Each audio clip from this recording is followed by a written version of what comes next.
All right, welcome everyone to today's session on how to perform RNA-seq analysis in R. Before we begin, just give a quick introduction to the so-called computational biology reading group. And this is a group organized by Paul Castellano, Matt Hershey, and myself. And it's a group that meets once a week to work through some kind of bioinformatics analysis. So for the last 3 weeks, we've been working on doing RNA-seq analysis in R, and this is beginning with count data and working all the way through differential expression analysis, enrichment analysis, and making some useful plots. So maybe the best way to engage today is just to watch, and you can work through the code later on by yourself. We will introduce you to a package that we've made specifically for this meetup group that contains all the code, data, and other such materials so that you can use that to go through the analysis yourself. So of course, to be able to reproduce any of this, you will need to have R and R Studio installed. So you can do that right now if you don't have either of these installed, or you can wait for later. I should say that we will do our best in the hour to explain the details of what we do in R and R Studio. But if you would like to learn more about either of these things, or actually anything that we cover in today's session, we've put some hopefully useful links throughout. So one of the books that we've been using as a guide for these meetups is this book called Omics Data Analysis by Laurent Gatteau. And this is the book here. It's freely available. And it's a wonderful book.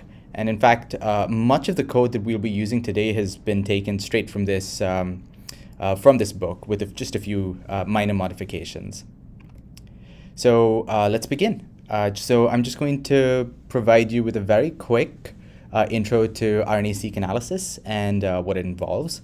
So this is a nice figure taken from Wikipedia that begins with showing you what happens in vivo. We begin with the DNA, followed by transcription to eventually produce mature messenger RNA transcripts.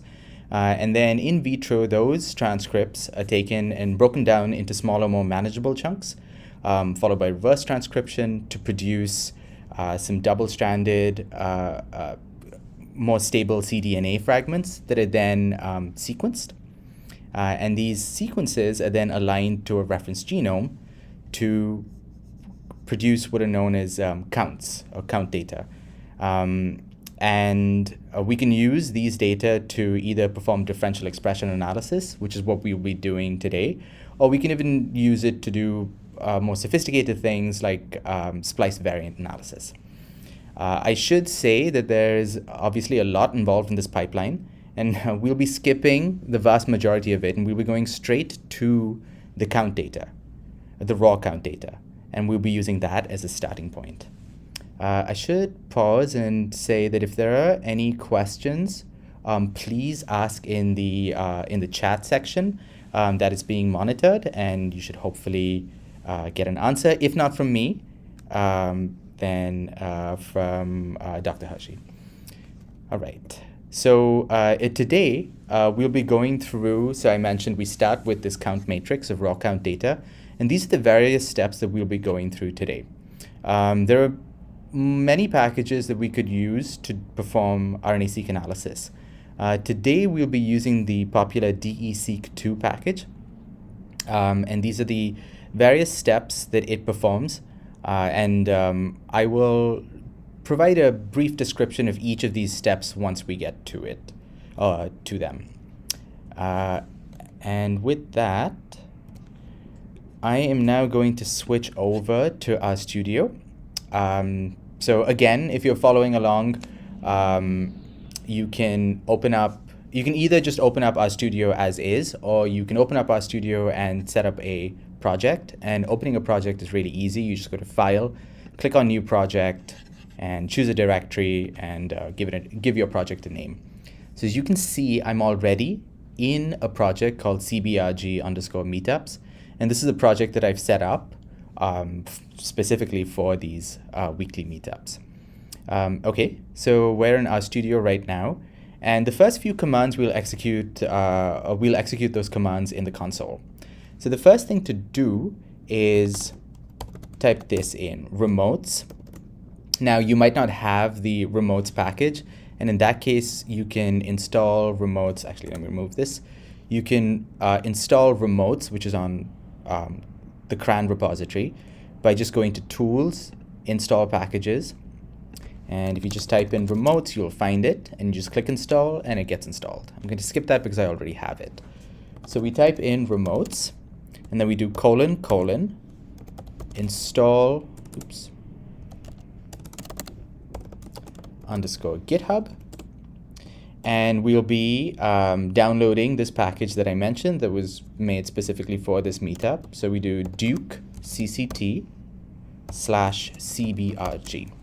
Now, if you happen to already have this package installed, as I imagine, or I hope, people who've attended previous sessions already do, we keep updating this package. So if you just make sure that your package is in sync with our package, you will have to keep reinstalling this package. But if you just type in install like this, this won't override the package that you have installed on your machine. So to do that, you have to type in set force equal to true. So I'm just going to go ahead and do that. And with any luck, you shouldn't encounter any errors. And of course, if you do, please email us. All right, so it's installed, everything is great. And now we can just go ahead and launch this package. So we just do library, that's what you do to launch a package, and cbrg.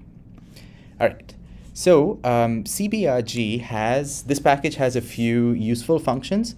And one of those functions is called launch underscore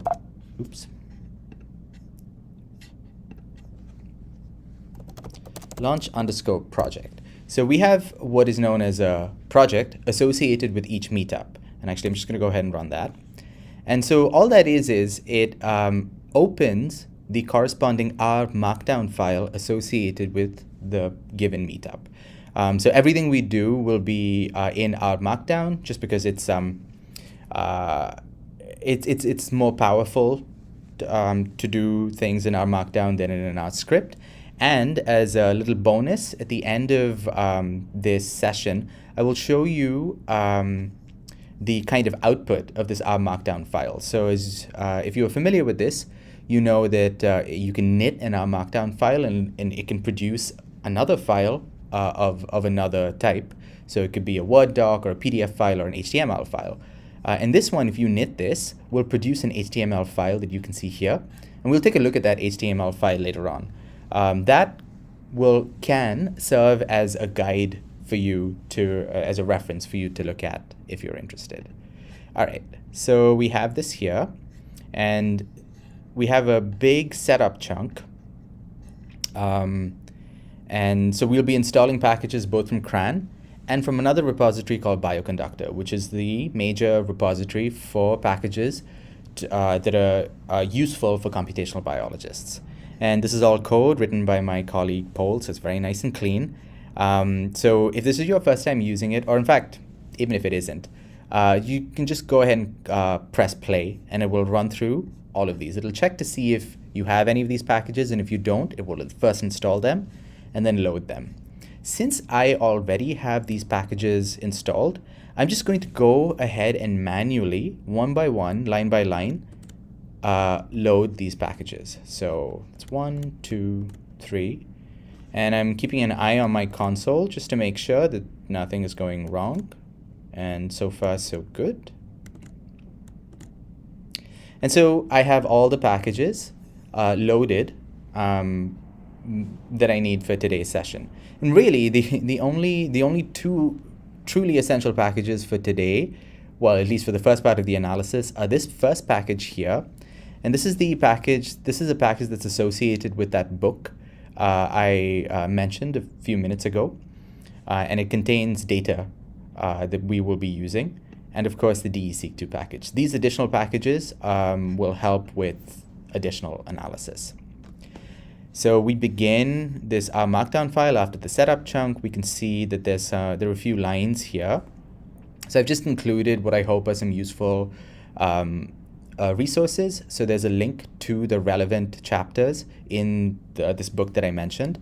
And also, if you are new to R, or what's known as dplyr, which is, and we'll be making use of both of those things today. If you're new to any of those things, or if you need a refresher, we've made a series of, or the Duke Center for Computational Thinking has made a series of introductory videos that I hope you'll find useful. And so if you click on this link, it will take you to a list of these really short, bite-sized videos that will introduce you to important functions in the dplyr package, and will also give you a general introduction to R. And of course, the DE-seq2 package, which is what we'll be using today, is a very complex, comprehensive package, and would be impossible to cover everything, all the functionality of that package in just an hour. So fortunately, there are some wonderful vignettes that have been written by the authors of the DE-seq2 package, and here's a link to one of them. All right, so now that we have our packages loaded, we can load our data. And so to do that, we can run these two lines of code, lines 86 and 88, just using the built-in base out function load. So what these two lines are doing is they are looking for, in this data package that's associated with the book that I mentioned, they're looking for the relevant data files within that package. So we have two data files. We have our counts data and our column data. And we'll take a look at both of them. So once you run these two lines, to see whether or not they've worked, you should now see two objects in your environments pane, which if you're new to RStudio is on the top right-hand side. One thing I should say is, again, if you're new to R Markdown, you have interspersed just regular text, like here, and these code chunks, which is this thing here. And code chunks allow you to enter and execute code. So you can do R code, but you can also run Python code, Bash code, things like that. Now within each code chunk, I've included, of course, the code. I've also included lots of what are known as comments. And so you can see that a comment begins with a pound symbol. And these comments are put in to help explain what each of the lines of code is doing. All right, so I mentioned that we've now loaded two data files, call data and counts data. So let's take a look at them. So if we go to line 93, call data, if we want to just run that line, one thing you can do, so if you have a Mac, you can just press Command and then Enter together. And if you have a Windows machine, I believe it's Control Enter. And you see here, so I've set up RStudio so that the output of my code appears in my console. By default, the output of a code chunk appears at the end of the code chunk. So it's just easier to show things this way.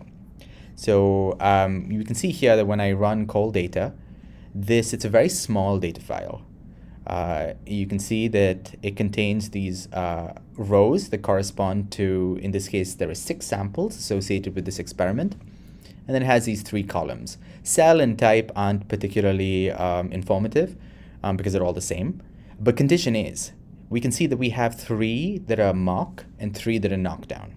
I'm not quite sure what gene has been knocked down in this particular experiment, but these are the 2 conditions we have. So that's all there is to call data.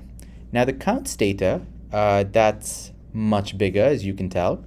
And one way to see how big a particular object is we can use this function called dim, D-I-M. So if we just run dim counts, we see that it has 58,000, almost 59,000 rows and 6 columns.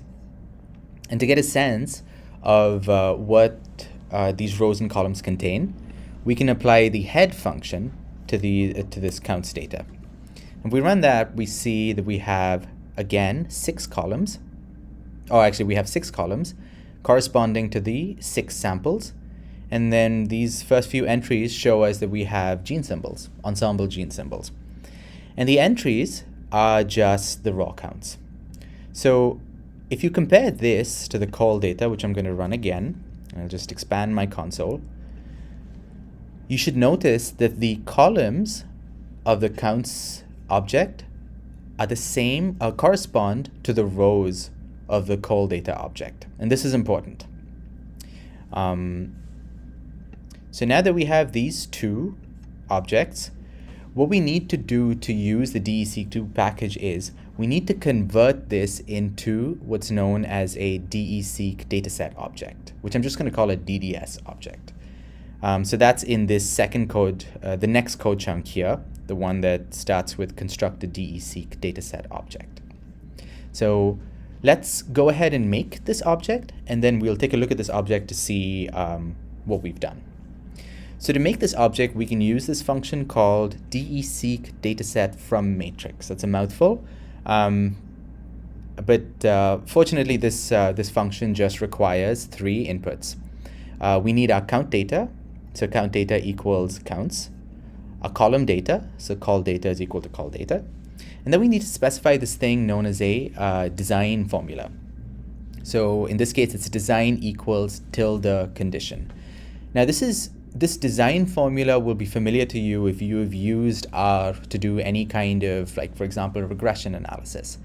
And in this simple case, all this is saying is it's telling DE-seq to perform a comparison between the members of the condition column.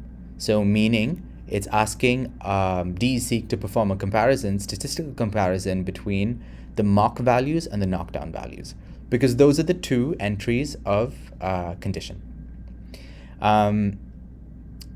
This design formula is a very powerful way of doing this kind of statistical analysis, because in this case we have a very simple, what we're doing is really simple. We're just comparing mock with knockdown. But let's say we had additional covariates, like let's say in this case, the cell type was different. It wasn't all epithelial, or these experiments were done on different days, or so there were batches, things like that. You can just add those covariates, literally just add them to your design formula. And one thing to say, in this case, the comparison, I won't get too much into the details of this, but the comparison here, to do this statistical comparison of the mock expression value and the knockdown expression value for each gene, DE-seq2 is performing what's known as negative binomial regression.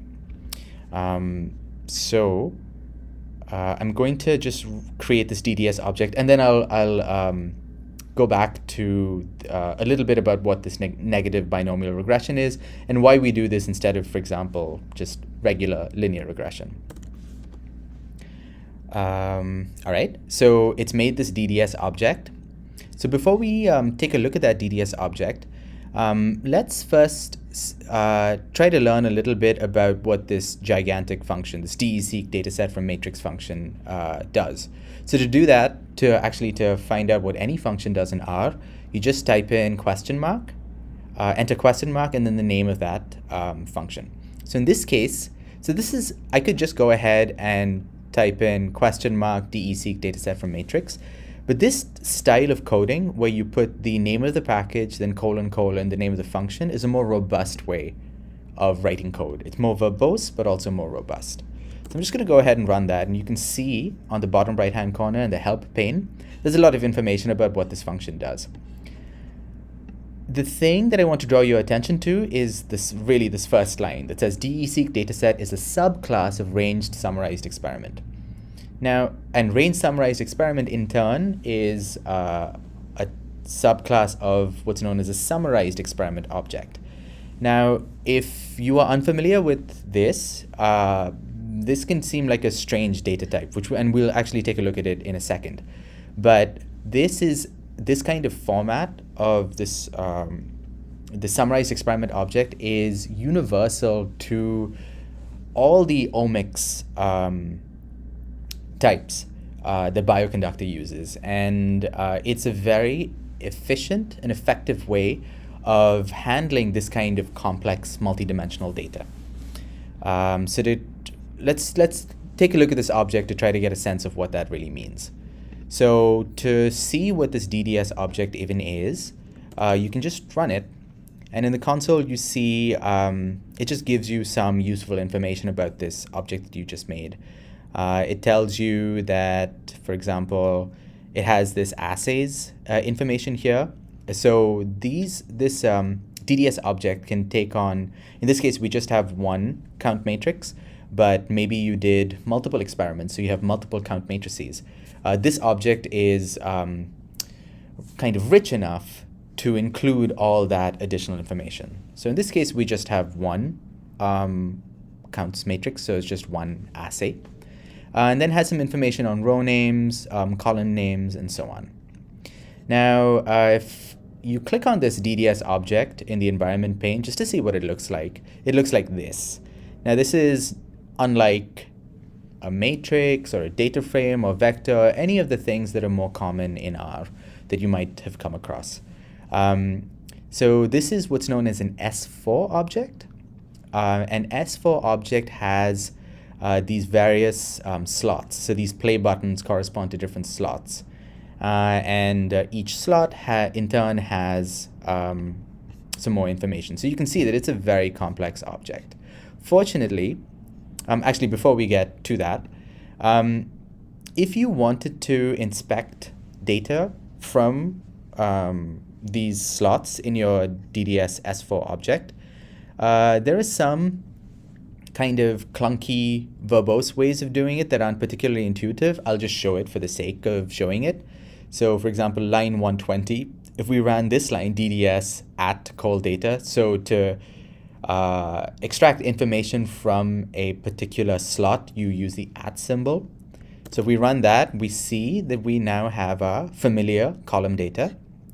And similarly, if we wanted to get our count matrix, our count data again, that's a lot more involved. It's DDS at assays at data, square bracket 1. So just confirming that you can actually get the count data this way. It's just not a really good way of doing it.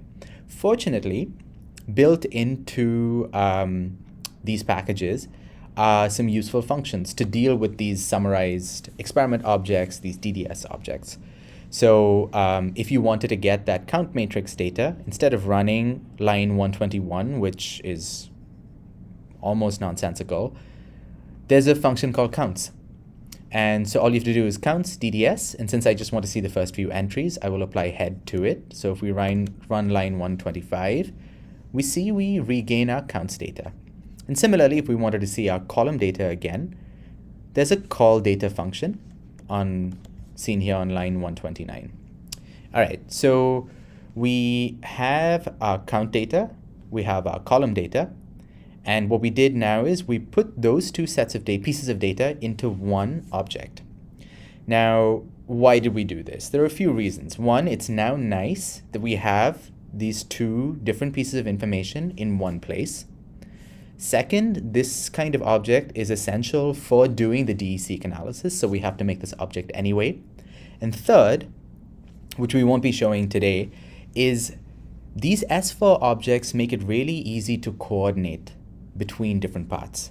So what I mean by that is, for example, say I realized that sample 6, there was something wrong with it. So I want to remove sample 6 and all the information associated with it.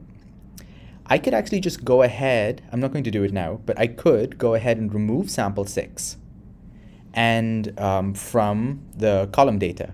And if I looked at the counts data, it would be reflected there. Sample 6 would not be present anymore. So having things in this S4 object allows you to coordinate things much more easily, because you can imagine if you had these as two separate pieces of information, you would have to manually remove all the information associated with, for example, sample 6 from both files, which might be easy enough to do if you just had two files, but if you had more than that, it becomes tedious and error prone. All right, so we have a DDS object, which just took a few lines to make, and now we can do our differential expression analysis, which all of that can be done using just one function. And that's in this chunk here, this chunk called run DE-seq and inspect results. The name of that function is called DE-seq. And so if we run that and assign the output of that, all of that again back to DDS, so let's go ahead and run that. If you look at the console, you can see that this function is performing lots of different things. So I won't go into too much detail about what these individual steps are, but I'll briefly touch on what they are. So one thing that needs to be taken into account when you're doing RNA-seq analysis is that some samples might, for whatever reason, technical reasons, just in general have higher count data than the other samples. And this might be across the board. So if you just naively compared count data across samples, it might just look like you're having overexpression in one sample. And that's just because the count data for that sample in general across the genome is higher. So that needs to be taken into account. So this is known as library depth. That needs to be taken into account. So that's what this first line is. It's doing. It's estimating what's known as a size factor. And it uses this size factor to perform normalization. And this normalization corrects for these differences, these technical differences between the samples. And it also accounts for things like differences in RNA heterogeneity, because in some cases you might find that there just are no, the RNA is just not present in some samples, but present in others. So you need to normalize. And if you're really interested in the specific details of this normalization process, there's not much to it. It's in that DE-seq vignette that I referred to previously. The next four things that it's doing, estimating dispersions, gene-wise dispersion, and so on, this is specific to this thing that I mentioned previously, this negative binomial regression. So the thing about count data, RNA-seq data, is that if you look across the mean number of counts for different genes, what you find is the variance increases with increased mean. So this is an example of heteroscedasticity, which is one of the reasons you couldn't run linear regression, because in the case of linear regression, we're assuming constant variance across the range. So not only does variance increase with the mean, meaning, so let me back up. So this is a negative binomial regression. This is a negative binomial distribution we're assuming. There's another type of distribution called Poisson distribution, which also models count data pretty well. In that case, we assume that the variance is exactly equal to the mean. Negative binomial regression distribution is very similar, except that the variance is actually slightly higher than the mean. And this is known as over-dispersed data. Again, all of this is much better explained in the vignette. So negative binomial regression has this additional parameter that needs to be calculated for each gene. And this parameter is called dispersion. So that's what it's doing here. It's working out these dispersions. And the reason for calculating these dispersions is these dispersions are used to estimate the variance. And we need an estimate of the variance to do the statistical tests. So that's a very brief summary of all of these various dispersion steps. And then the final step is it fits the model and it performs these statistical tests. So to see the output of all of this, we can run line 139. So in that case, it's just to see the output, to see the results, you just use this function called results. And then we enter this DDS object into it. And we again use head because we're only interested in we just want to see the first few entries. So this is the output here. And you can see that it's performed, it's worked out the log2 fold changes. And it shows you that it's comparing, it's worked out the fold changes comparing the mock condition versus the knockdown condition. Now, straight away, we can tell that this is probably not the fold change we want. We ideally would like to compare the knockdown to mock, not the other way around. But we'll get into why DE-seq does it this way. But anyway, so it's worked out the log2 fold changes comparing the mock condition to the knockdown condition. And then it tells you what test it's performed. It's called a walled test. And this is quite similar to a t-test. And then it tells you it's produced a data frame with 6 rows and 6 columns. And so you can see for each of our genes, we have this information. So base mean just gives you the values, the average of the values across the samples for each gene. So they, I believe, are, this is proportional to the size factors. And this is what is used to, no, I take that back. It just tells you what the average of the values are across the columns for each gene. So you can tell some of them are just 0 or very close to 0. So that tells you for most of the samples, the counts were 0 or close to 0. So those values are probably not very, the results for those genes are probably not very believable. And then you have log2 fold change, which is self-explanatory. And then we have this log fold change standard error. And so this is the variance that I was mentioning. And so the dispersions that were estimated were used to calculate this standard error. And then we have the walled statistic and corresponding p-value.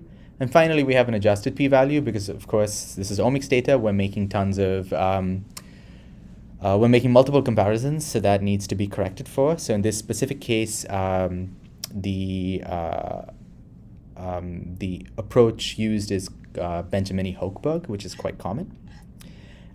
So that's kind of it. Like, it's just really, you just need to make this DDS object and then run DE-seq, and you get this differential expression analysis table.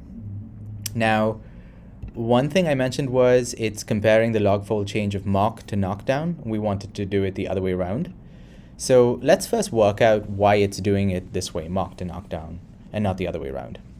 So to see that, we can move on to the next code chunk, the code chunk called Reorder Levels, and rerun DE-seq.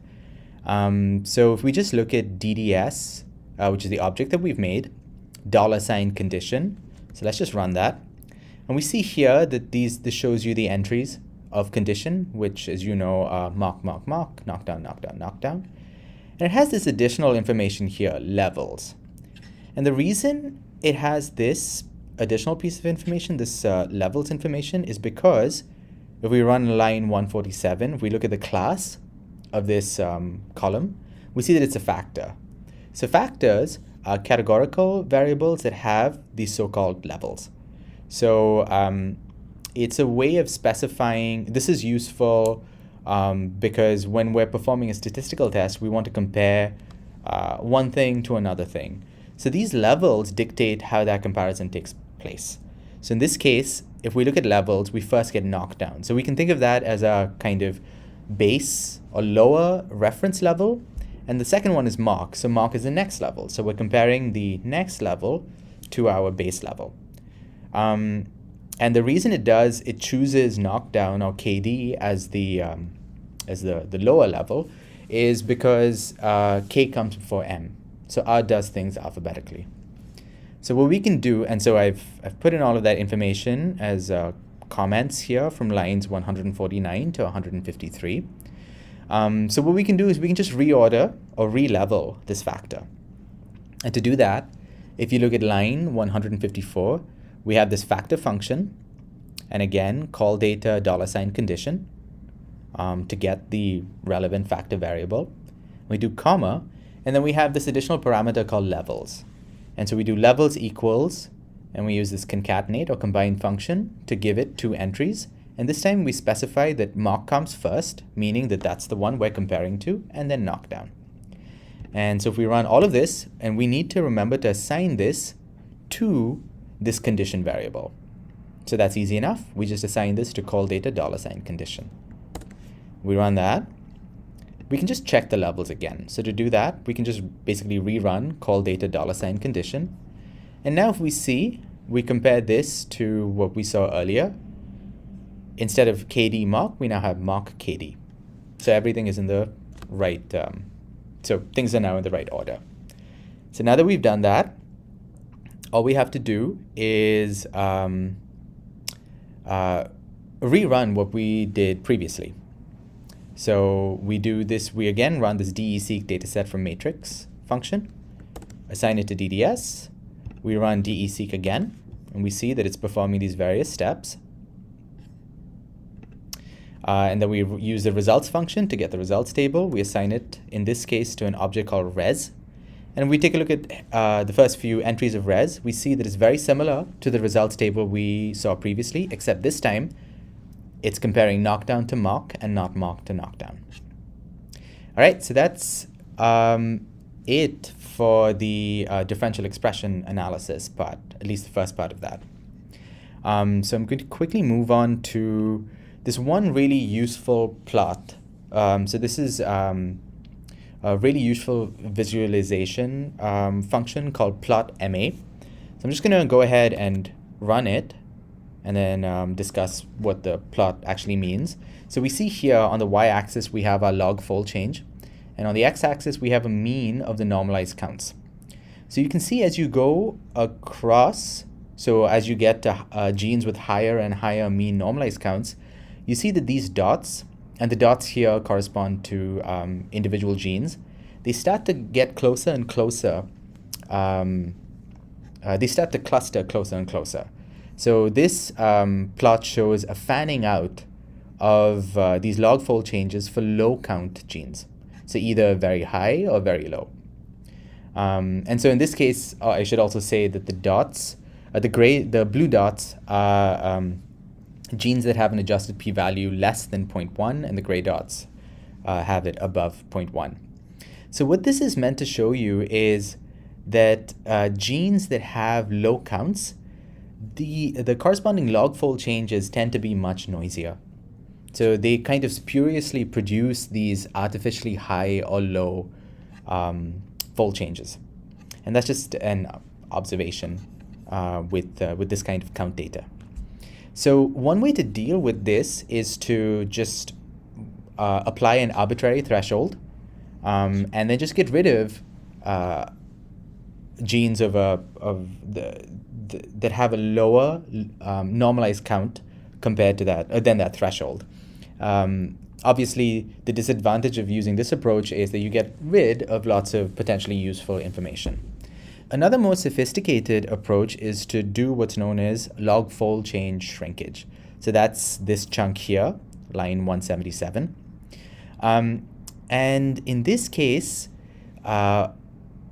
what people have found is the measured estimate of, so these observed log fold changes aren't actually the best estimate of the kind of real fold change. And to kind of describe why this is, I've put in a link to this article that explains this approach, the shrinkage approach, and it's called empirical Bayes estimation. And this is a really nice write-up by the data scientist David Robinson. And in his example, I'm just going to briefly mention it. He does obviously a much better job of describing this. He uses baseball as his example case. So imagine you had a particular baseball player who's only played a handful of games. And that baseball player, let's say he did really well and has a really high average. Would you believe that that average was reflective of his true potential? Probably not. So a more accurate estimate is can be derived by taking what's known as the prior distribution of all the batting averages, let's say across the league, and the batting average observed for this one player, combining both those informations to get a more realistic picture of this person's true batting average. So what happens is when you run this empirical Bayes approach, if you find someone who's only played a few games but has a very high batting average, you'll see that that person's estimate goes down closer to the mean of the batting averages across the league. And this kind of makes sense intuitively. So that's kind of what we're doing here. We can think of these low count genes as the sort of inexperienced batters. And when we apply this empirical Bayes approach, you'll see that these high log fold change estimates become lower. So that's what the whole shrinking thing means. So to run this, we can use this LFC shrink function from the DESeq2 package, and we apply it to this DDS object. And we need to specify a coefficient. So what are we shrinking? So in this case, when we do this regression analysis, we produce two coefficients. We have our intercept coefficient, beta naught, and then our comparison coefficient, beta 1. And so that's what this is here. It's the condition underscore KD underscore VS underscore mark. And how do I know this? I actually haven't put this line here, but to see what coefficients your model has, you can just run, so if you look at the console, you can run results names DDS, and you see all the coefficients that your model has. So it obviously has an intercept coefficient, and it only has one other coefficient, and that's the coefficient of interest. So this is the log fold change comparison coefficient. So that's the one that we're applying the shrinkage to, and we're using this APE-GLM. So that's a specific approach that's used to do this shrinkage. So if we run that, we can save the output of that as this res underscore shrunk object. And of course, if you want to learn more about this APE-GLM approach, you can refer to this, this publication here. So now, if we go ahead and run plot MA again, but on this new res shrunk object, we see that compared to the previous plot, these low count high log fold change points have all, their values have reduced. They've come closer to basically 0, which is kind of like the null hypothesis. There's no difference. What is maybe not fully apparent on these, when you compare these two plots, because the y-axis has changed, the higher count data also experiences some shrinkage, but it's not as dramatic as the low count data. So the point of all of this is applying this log fold change shrinkage is a good idea because the estimates of log fold change that it produces are more believable and they're more accurate. So we get this new plot. So we'll be using these shrunk log fold change values for our downstream analysis. All right, so that is all there is to this differential expression analysis using DESeq. So to do the remainder of the analyses today, we can convert this res shrunk object into something more familiar and manageable, I imagine, to people watching this, and that's a data frame. So to do that, we go to this chunk here, 188, and we can use this function called as underscore Tibble. And we apply it to this res shrunk object, and we need to specify that row names equals some name, and we're going to call it ensemble. And that's because, so if I were to run, so that you can see res shrunk again, you can see that these gene symbols here, they don't have, so these are the row names, they don't have a corresponding column. So if you were to just naively convert this to a Tibble, you would lose all of this information. So that's why you specify that row names equals ensemble. So what as underscore Tibble will do, let me go ahead and run that. So we take a look at the object that we've created, res underscore df. What as underscore Tibble has done is it's converted these row names into their own column called ensemble.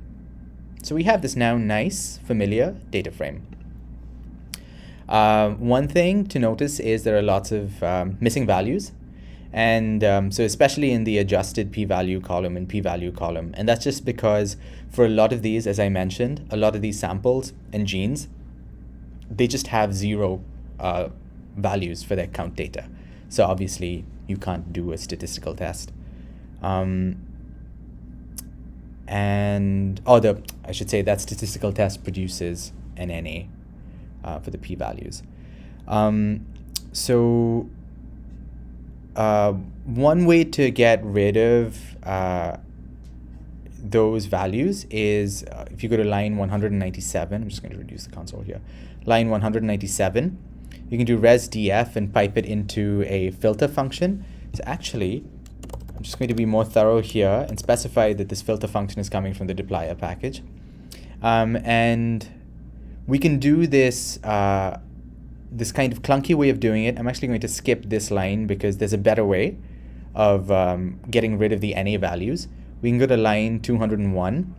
We do res_df and we pipe it into this function called drop NA, which, as the name suggests, gets rid of all the rows that have an NA in the specified column. So if we run this and create this new object called res_df_no_NA, if we take a look at that, if you look at the adjusted p-value column, you can see that there are no missing values. And actually, to confirm, and that's just for the first few entries, to confirm that there are no missing values in general, you can run this line here, line 205. So all it does is it asks R if there are any missing values, and then it just counts the number of missing values.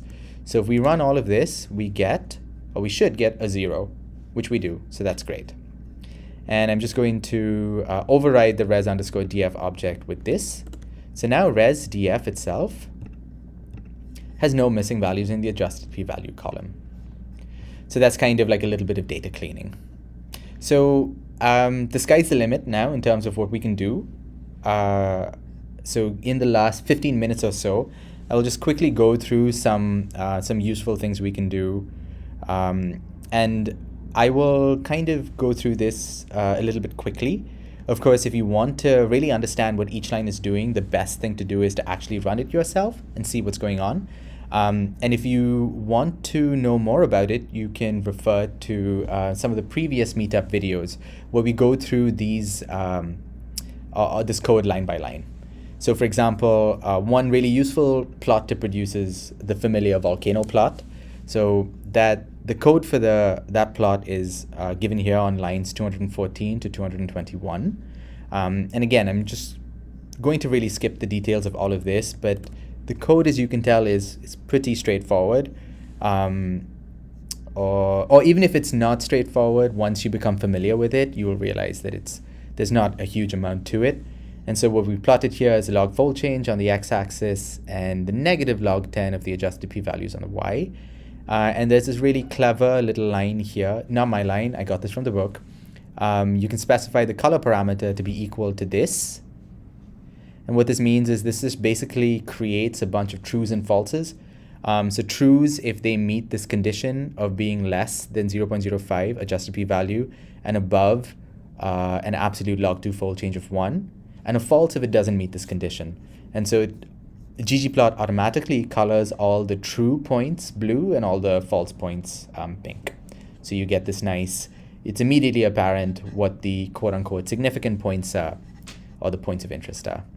So that's quickly just how to make a volcano plot. The next thing that we can do that's potentially interesting is to do some kind of functional enrichment analysis. And there are various approaches to this. Today we'll just be discussing what's known as overrepresentation analysis. And again, the previous meetup, so that'll be the video above this one on the YouTube playlist, goes into this pathway, this enrichment analysis in much more depth. So if you're interested in learning more about that, that's a good video to watch. So I'm just going to go back to my slides. And so discussing this overrepresentation analysis, really what we do here is we take a set of genes or a list of genes that have some kind of, that are related to each other in some functionally meaningful way. And one repository of these sets or terms is the gene ontology. And gene ontology contains numerous such lists of genes that are related to each other in some way.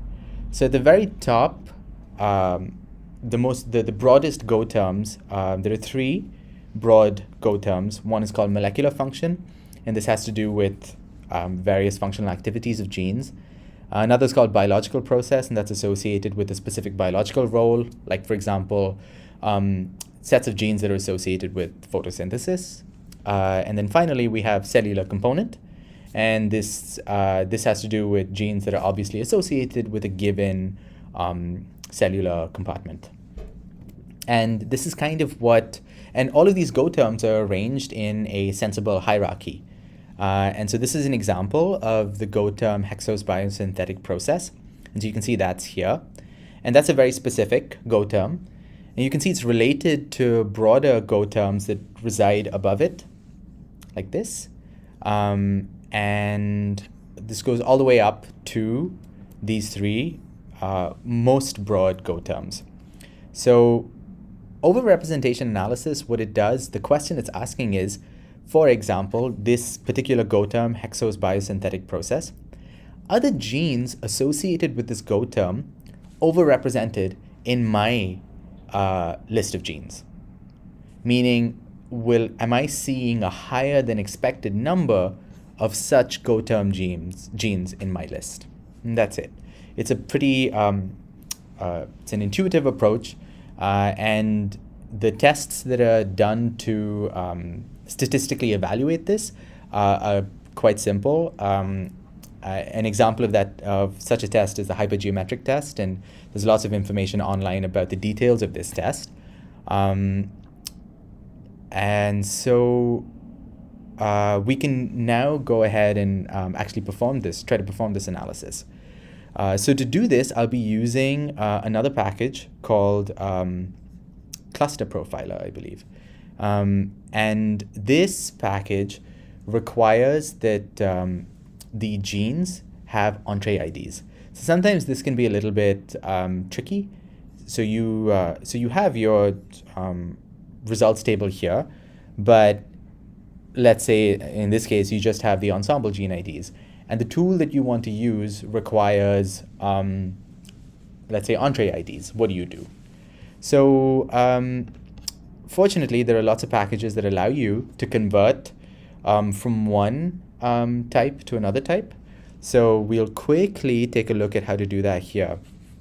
So if you go to this chunk called retrieve entree IDs and gene symbols, this first line of code here, use ensemble, it's using this package called biomat to query a database and a data set that enables this kind of translation from one format to another format.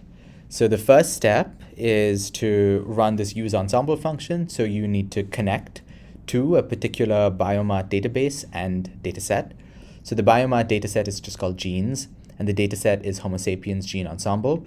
So I'm just going to run that and save it as an object called ensemble. While this is running, and sometimes takes a little while to run, how do I know what the name of the relevant database and what the names of the relevant database and datasets are? And that's explained in a really nice series of vignettes on this biomat package. So to get those vignettes, you can just Google biomat vignette, and it'll take you to the relevant homepage, the relevant website. So that took a little while to run, but it ran, which is great. And so now we can go ahead and retrieve the corresponding entree IDs and, in this case, also the gene symbols for the ensemble gene IDs in our results table. So to do that, we use this function called getBM. And the first parameter is this attributes parameter. And so that's specifying the columns of interest in the resulting results table we get. So in this case, I'm asking it to retrieve the ensemble gene ID, the gene symbol, which is called external gene name, and the entree gene ID. Then I have to give it some query values. So these are all the ensemble gene IDs from my results table. So to do that, you just do values equals res_df $ensemble. And you specify this mat parameter, and that's what we worked out earlier. So that's the database dataset connection, this ensemble object that we just made.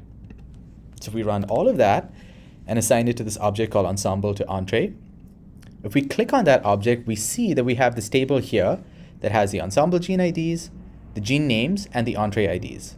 Now, unfortunately, you can tell that there are lots of these ensemble gene IDs that do not have corresponding entree IDs. And this is just kind of a fact of life when we're dealing with these multiple different formats. Sometimes there isn't just this nice one-to-one connection. So we have that table. So now all we have to do is perform what's known as a left join. And if you aren't familiar with this, again, if you look at the these various types of joins are covered in the series of videos that I mentioned at the start of this talk. So rather than explain what a left join does, I'm just going to go ahead and run that and show you the result of that left join. So if we look at ResDF again, we see that we have our results table up to the adjusted p-value column. And now we have two additional pieces of information, the gene symbol and the entree ID. So this is great. So we have the entree IDs, but we have to clean it up. We have to do a couple of things.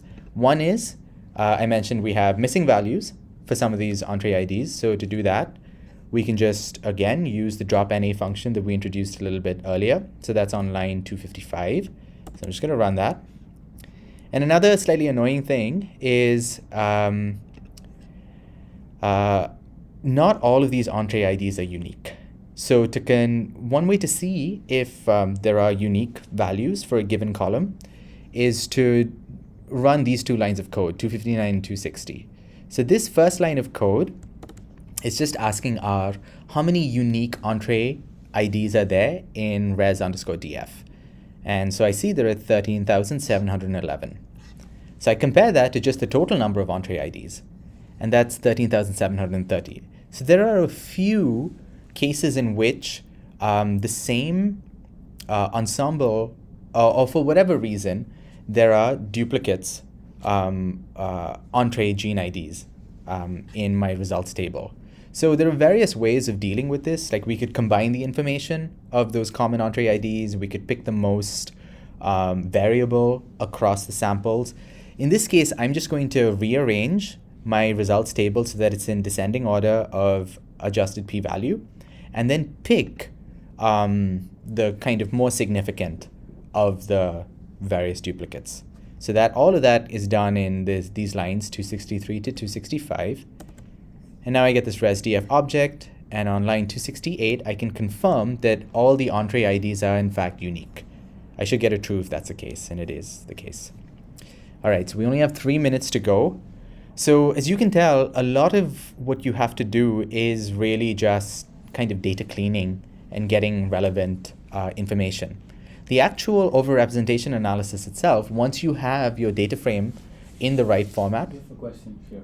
Oh, there's a question. Yeah, so have you used HR, and if so, the differences, or why you prefer DSeq over HR? That's a really good question. So the question is, have I used HR?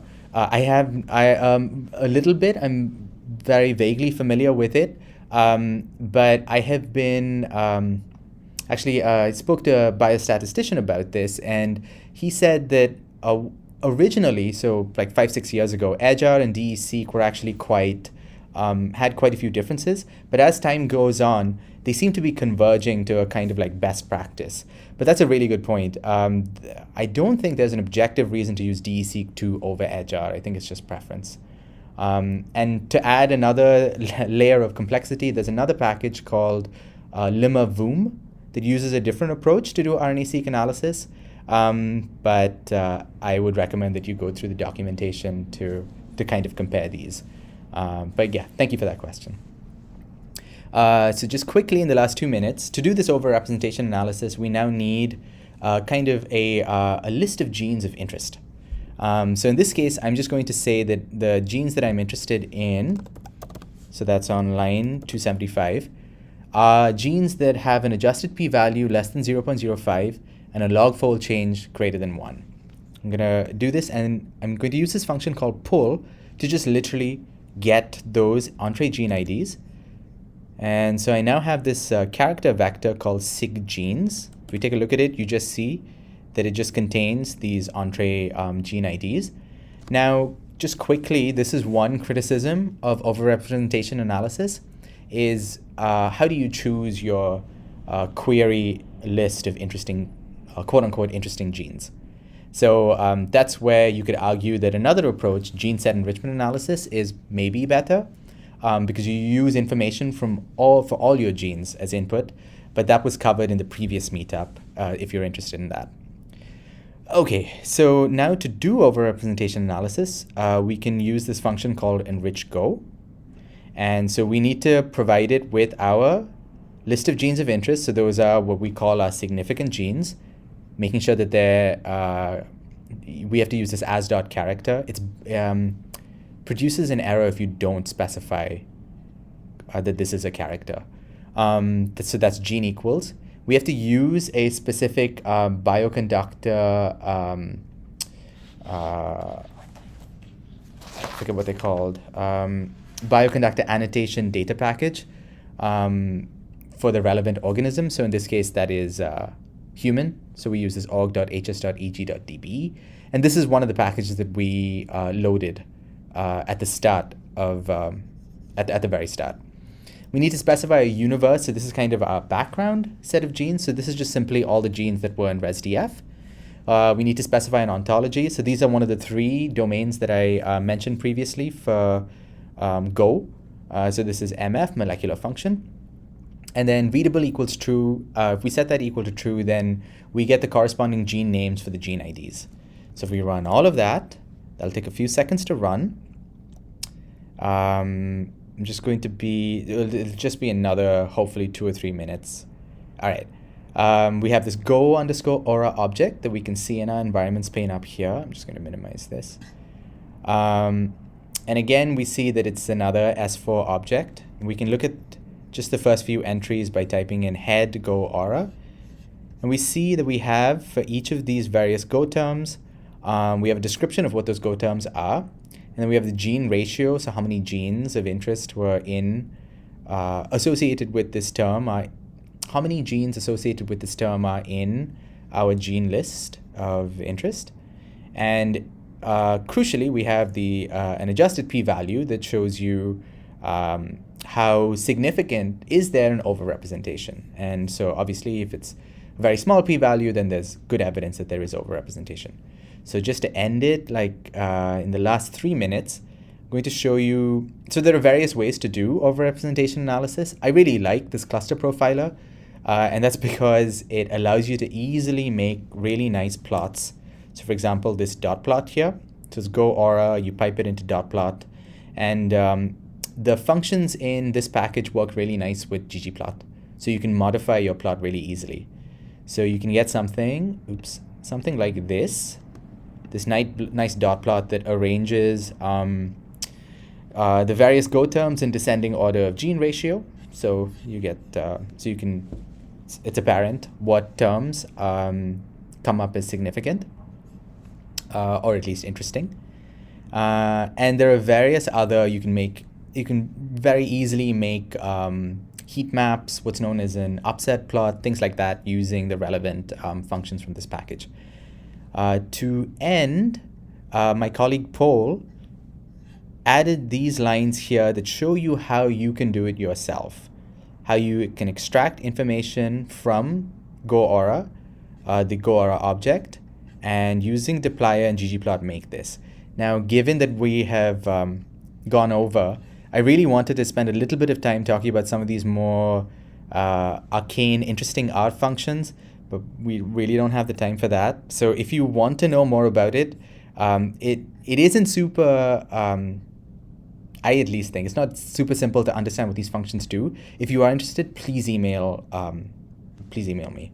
And so we do all of that to make a ggplot object.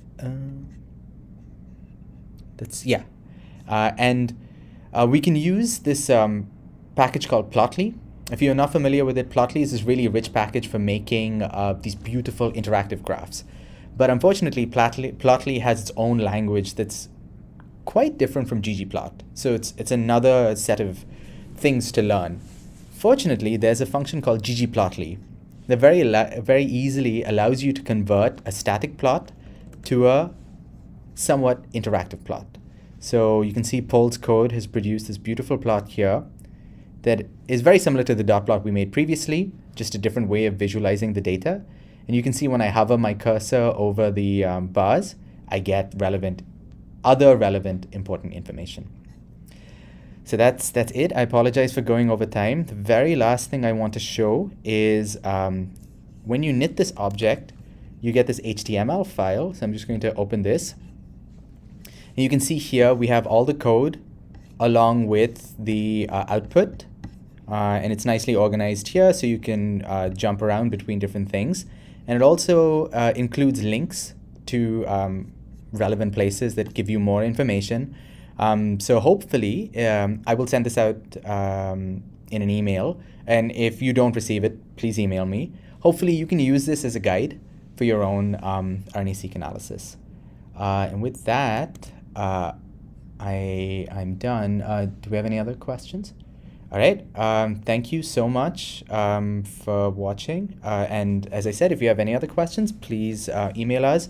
And if you would like to continue, if you would like to be involved in this reading group, again, please email us and we'll add you to the mailing list. Thanks a lot.